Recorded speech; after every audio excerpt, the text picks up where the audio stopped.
And more importantly, this chest. So this chest has the gauntlet. So now I can attack a lot faster.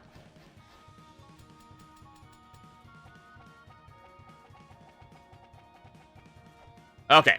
My deadliness has just increased by a fuck ton.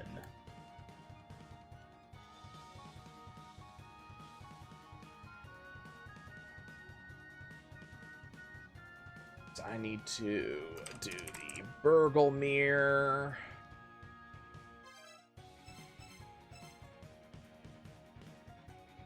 I need him and Yoro and Mani. Wake up Burglemere, which opens up the remainder of this field.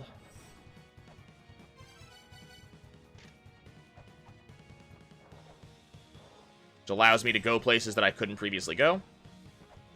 Like here. Yeah, basically the Vajra Part 2 is, it's a good way to think about it. It's the next upgrade to my damage. The next one I will be getting is going to be in the Underworld.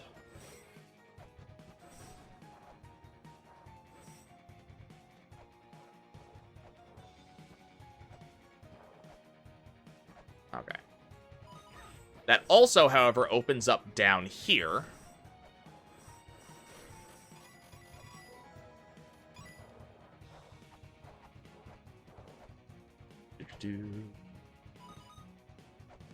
Man, that's a lot of skeletons.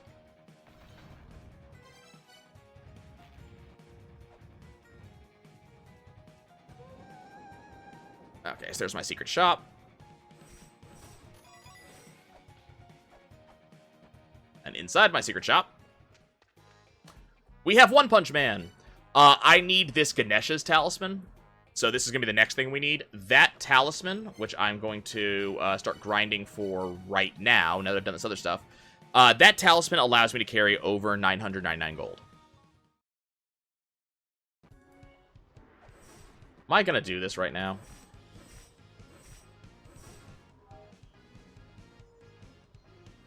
No. Okay, this is what we're going to do.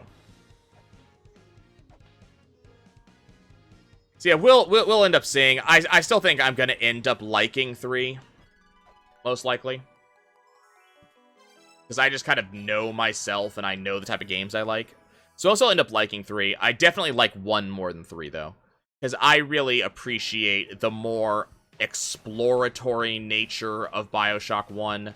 The fact that I can, the fact that I can carry multiple weapons and upgrade as I want, things like that. Weapon choice mattered a little bit more. So did plasmid choice.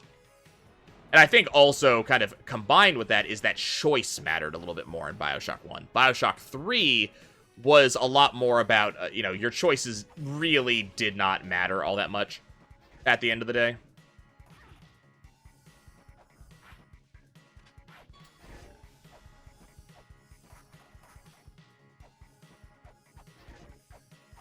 Oh, I'm dumb.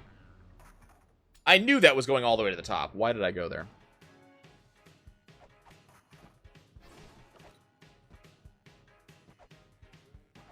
Like, that's a, you have done this room before, Nye. You know this shit.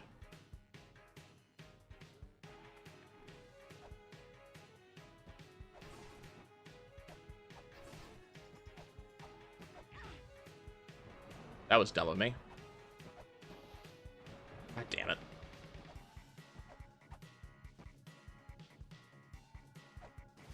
No, you don't need to be on your bullshit. It's fine. Well, so BioShock 1, it looks like you have choices. Or rather, it looks like you're making decisions. There is still the choice of, save or kill little sisters. So that's always a choice in BioShock 1. But BioShock 1, it felt like you actually made choices, like you, as the character, were responsible for the character's destiny.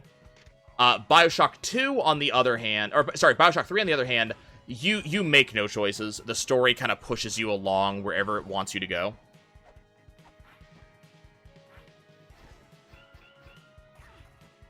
Okay. I got the backside teleport point down here. I actually forgot I had that item. So because I have that teleport point, I'm going to go heal now. And now we have an easier way to get down to Ancient Chaos. So now we got to do the Ancient Chaos boss. Where's mine? There it is. Once I have this Ancient Chaos boss beaten, then I will have... then I will have not only a bunch more stuff to my name, but I will have some significant... Well, yeah, so it's a difference in storytelling, Ender. If you go look at the storytelling in BioShock 1, most of the things that you do came about because the game kind of said, hey, you need to do this, it would be a good idea, and you go do it because the game valued your input and said, hey, it's a good idea, and you went, you know what, you're right, I should probably go do it. But it was very much a choice on the player's side to go do the action. On the other hand, on BioShock Infinite, you aren't really making any decisions for the most part. You're just going places because the game says, hey, you should go to this place. Like, you're not making decisions. The game just says, go left, and you go left. BioShock 1 says, hey, you should go left because it would help save a bunch of people's lives. You should go left because it's going to prevent you from dying. BioShock 3 is, we need to go left. It's a very distinctly different type of storytelling.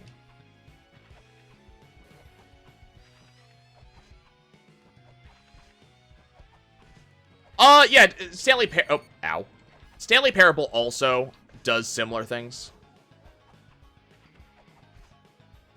Need to be careful of hitting the red one. The blue one doesn't matter.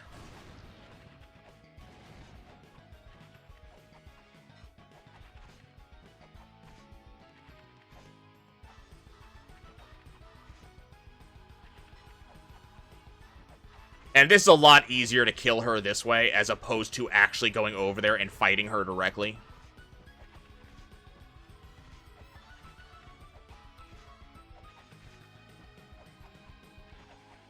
It's got the same concept as Ratatosker fight, just stay over here, let her do her projectiles, I'll throw my projectiles, mine hit a little bit harder. Yeah, I've played some of the Stanley Parable. I was not as enamored with it as a lot of people were, and I actually regret that, because the game is fantastic. It's very well done. You know, the designers definitely deserve all the accolades they got over the game. It just wasn't, it just didn't resonate with me to the same extent it resonated with... God damn it! Somehow they just didn't die. Somehow they just didn't die. They just didn't fall over. Now I have to go fight her again.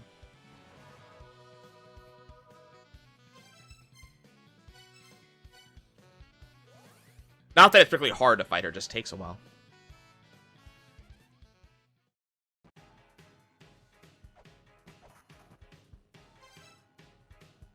I think you and I got different things out of the Stanley Parable.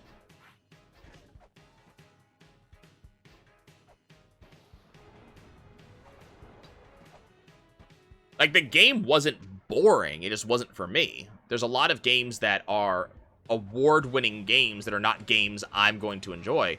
A very good example of that, I loved Aquaria. Aquaria was a fantastic game, in my opinion. And that same designer, that same developer is the one who made Night in the Woods.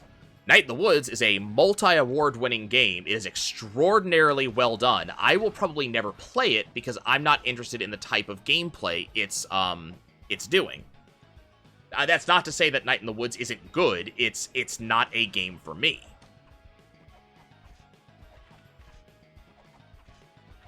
Let's equip this just in case.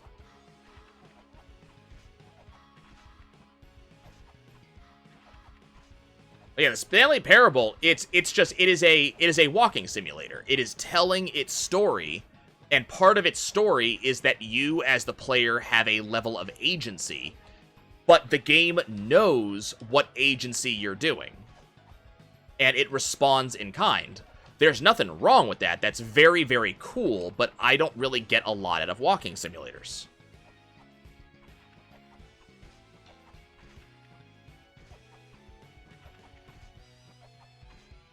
But, you know, a walking simulator, it's an interactive movie. I also don't get much out of movies, either.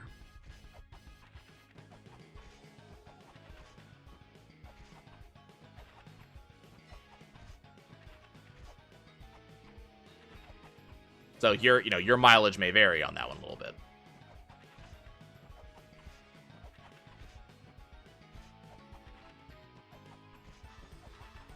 I love the idea of a game narrated. Why would you want to bother the simulator? So when we say walking simulators, what we mean is a game where all you do is walk, and the game kind of builds around you. It's just another way to tell a story, to kind of push its fiction along. But for a lot of people, they get to interact that way, and they kind of like that style of game. I just don't get much out of it. I play a game to actually do things and touch things and, you know, take action.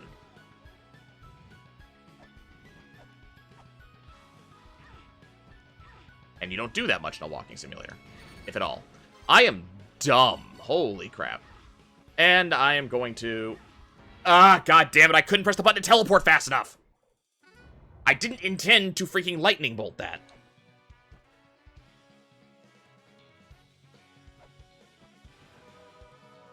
Then the game isn't for you. Like, the game isn't for me because I like to actually do things. But that's not to say the game is boring. It's just I am playing a game to take action and do things. I'm not playing a game to just sit, do nothing. I'm not going to say that Stanley Parable was boring. I'm going to say it's not for me. But it wasn't just walk through an office and do nothing. It was a kind of dissertation on free will and the meaning of choice. Why do I keep on trying to go over this thing when I know I can't go over it?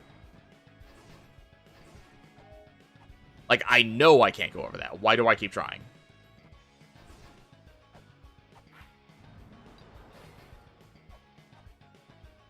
Am I gonna do VR streaming? I mean, I already did VR for Ace Combat 7. I don't really have a setup for VR. I don't have room for it. I mean, you might have quit it too early. It also might be, again, it's not for you. But also, Stanley Parable is really something that... It really... I don't think it translates well into the Let's Play space. Because in the Let's Play space, I can't move outside. There's no place outside for me to set it up. Like, that's not something I can do. I live in a 10 by 11 room. That's all the space I have to actually use. The rest of the space is not mine. But yeah, like, in a Let's Play, you're watching a player like myself play the game, and you're just kind of enjoying watching it. But you're not actually taking any actions. So a game that is based on the fact that the actions you take as a player are, you know, predetermined and you don't actually have free will means nothing to you as a viewer, because as a viewer, you have no free will in the game. You aren't doing anything. You are, God damn it, you are watching. You are not acting. God damn it.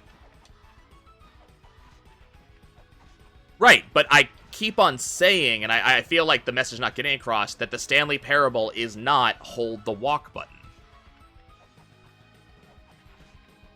It is a walking simulator in that all you do is walk. That is the only, like, gameplay action you do in the game is you walk and occasionally interact with something. The difference is that in the Stanley Parable, you are actively, I'm just going to leave and go heal now. In the Stanley Parable, you are making decisions. You are doing things. You are choosing to go with the story, or you're choosing to go against the story. The narrator tells you to do things.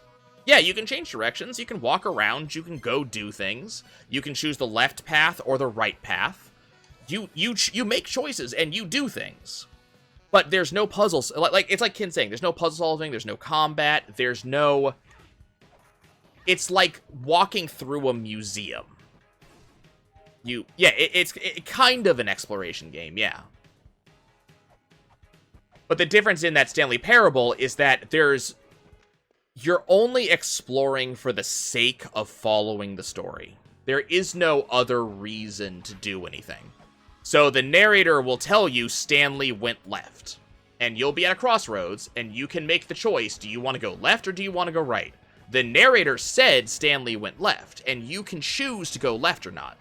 If you happen to go right, now the narrator is going to say something like, well, actually, Stanley was supposed to go left, but he decided he was feeling kind of independent today, so he went right instead. It all ends the same way.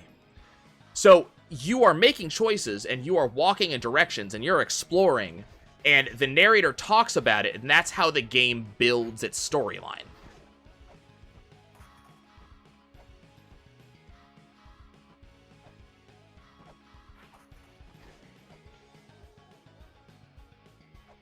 But like I said, it's a walking simulator, and we call it a walking simulator because what you do is you walk. You don't, you don't attack, you don't solve puzzles, you don't... Okay, you're really annoying. Can you not? Thank you. Okay, I finally made it onto this screen. And now, this screen. Wrong button. Okay. We have finally made it into Ancient Chaos. God damn it. This guy's gonna be a problem.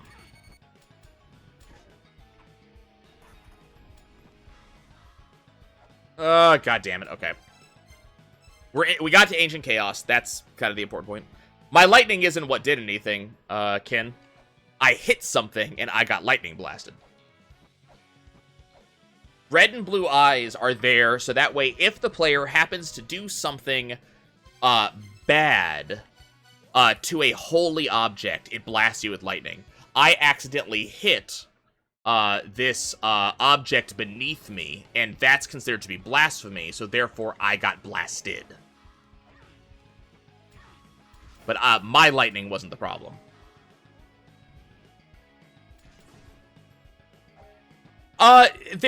So minimalist exploration game is a reasonable way to put it. The way I would honestly describe a walking simulator is that it is a somewhat interactive storybook.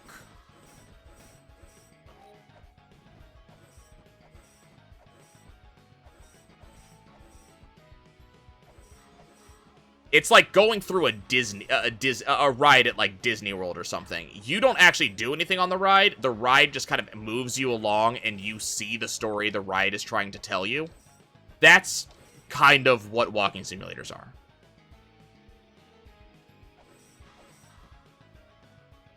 Right. Like a visual novel. The difference is visual novel doesn't allow you to kind of actually do anything. You just kind of turn the pages. You're not really doing anything at all. At least in a walking simulator, you are walking around and you get to kind of look at the pretty, the pretty environment. I really need to go get the flares. I just don't feel like dealing with that boss.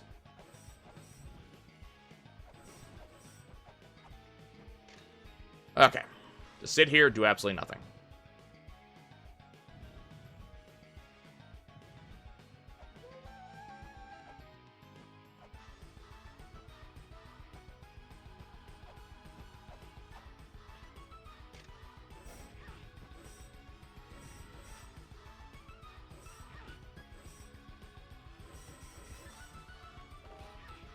Okay, I wanted those shuriken. Because I need them now. Now we go up here.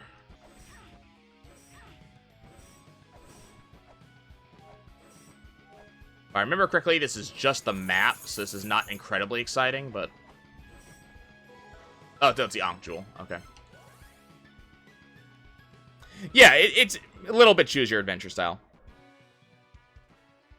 But a walking simulator, you choose your adventure in a 3D environment that you have to explore. Okay, so we did that. So now it's time for me to go back to hell. I did the thing that I needed to do. It's not... Okay, hold on. It's not time for me to go back to hell yet. I lied. Okay. So the big reason that we went to Ancient Chaos is that there's a guy in Ancient Chaos that allows me to very quickly, completely empty my money.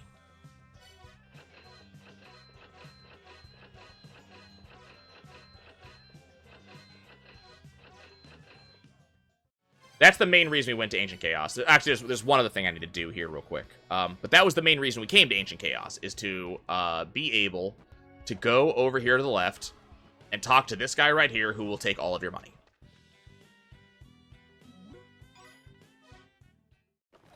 So now I have exactly 0 coins.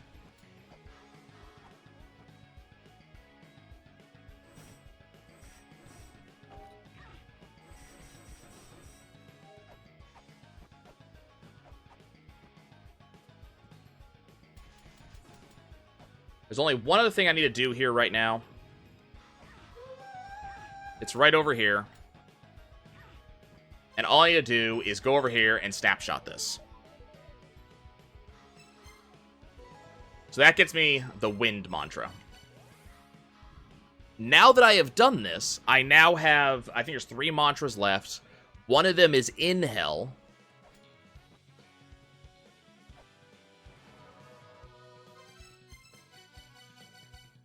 Okay, so now we gotta go deal with hell. Hell is a little bit of a pain in the butt, because the first thing that happens when you go to hell is that the game takes your Holy Grail away.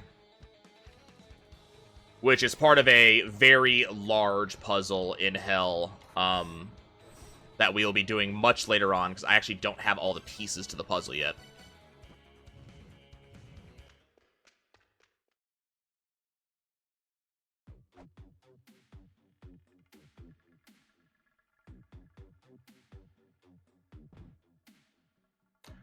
One coin? Yeah, I need to get 1 coin, but thankfully there are a lot of ways I can get exactly 1 coin.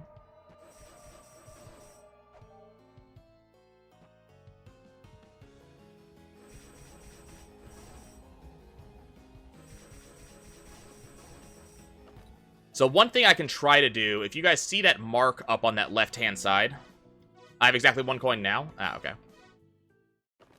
Well, hopefully I won't use it. We're gonna go for this once. Nope, I didn't have a lightning. Okay.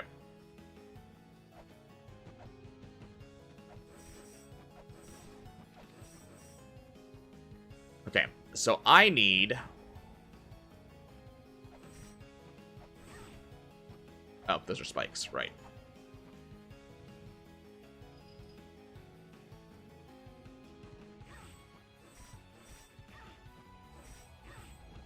Can you not?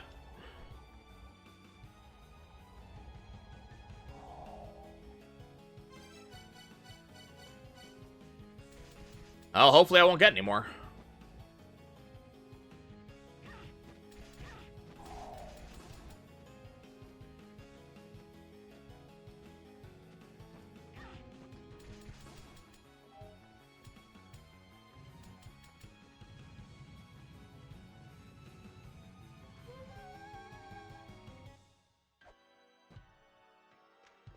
Okay. I went the wrong way.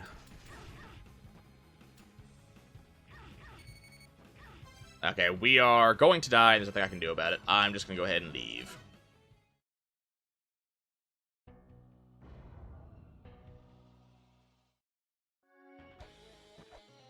That was the wrong door. Unfortunately, that door is one of the only doors down there that I can't actually use for this purpose. So the doors in hell are linked, front side to back side. And there are specific doors I can and cannot use to get to where I'm trying to go.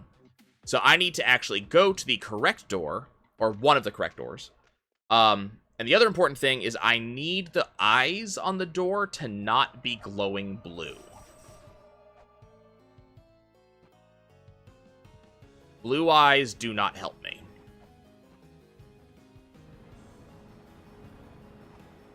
So you'll notice, for example, that both of these doors are glowing blue. So, not helpful to me.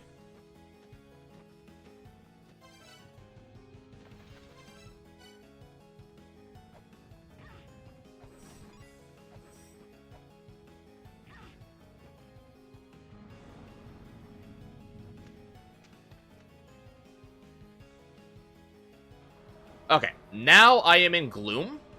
This is the other side of hell, and this is where I want to be. Unfortunately, now I have 2 coins. Yep, I just saw it too. I don't know what I got a second coin off of. I was almost there too.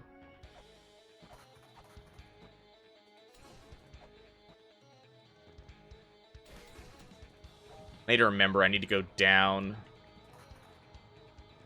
there, and that's the door I need to take. I take a lot of damage off of it, but I don't have the... I could go get the suit. There's a suit that makes you immune to lava and other bullshit. I could go get it. It's an obnoxious fight.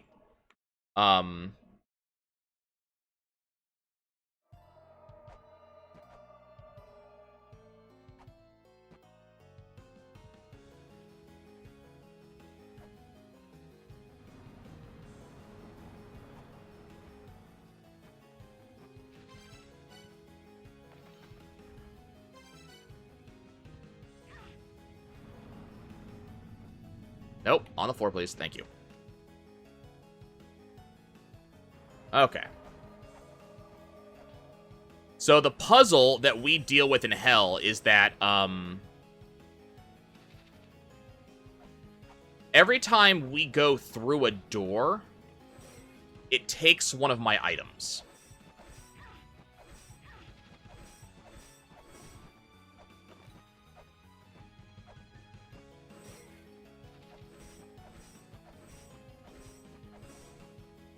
Now, it's not permanent. It, you know, I lose an item temporarily.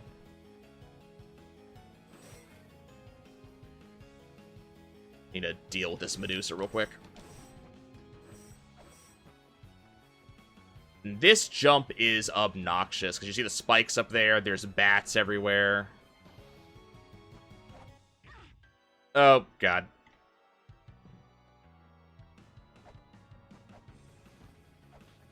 This door, over here on the right-hand side that you see, that door is where I get the key fairy.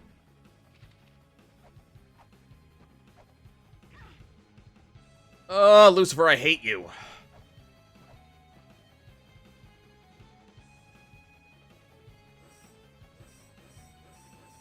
I don't currently have a good way to kill Lucifer on these screens.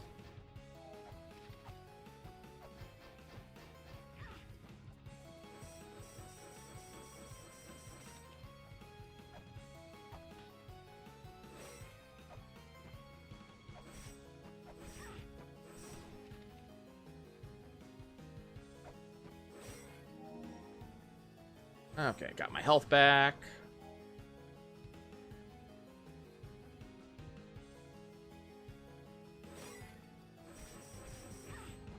Okay, got my 1 coin. Almost there.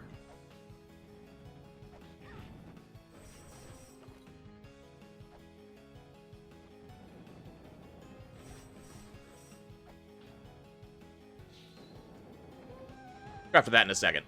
Because here's Charon. I did it. 1 G to cross the river. He asked for nothing else. Here's your coin. I missed the glossary. I can get it later. This is as far as Charon will take you. He takes you halfway across.